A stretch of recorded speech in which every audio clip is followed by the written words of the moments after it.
अस्सलाम मसूर। वालेकुम। मेरा नाम हिना हुसैन है। मेरे अब्बू का नाम मुज़फ़्फ़र हुसैन है। मेरी उम्मी का नाम समीना हुसैन है और मैं मॉडर्न जमात से हूँ। मेरा पहला सवाल है, हुज़ूर वक्फ़ जदीद की तहरीर क्या है? इसमें बच्चों का शामिल होना क्यों ज़रूरी है?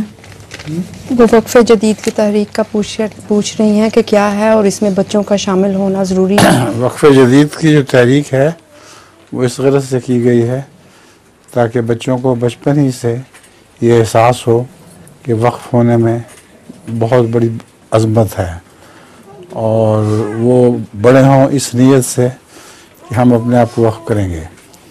फिर उनके जो तालीमी कोर्सेज़ हैं वो ऐसे बनाए जाते हैं जिसके नतीजे में उनको दीनी मालूमात ज़्यादा से ज़्यादा हासिल हों।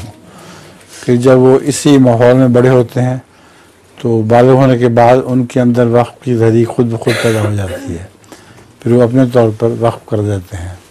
तो इस तरह आइंदा ज़माने में जो नौ वाक़फ़ीन नौ हैं उनकी एक पूरी पलटन की पलटन बड़ी होकर जमात में वाक़फ़े ज़िंदगी के तौर पर दाखिल हो जाएगी।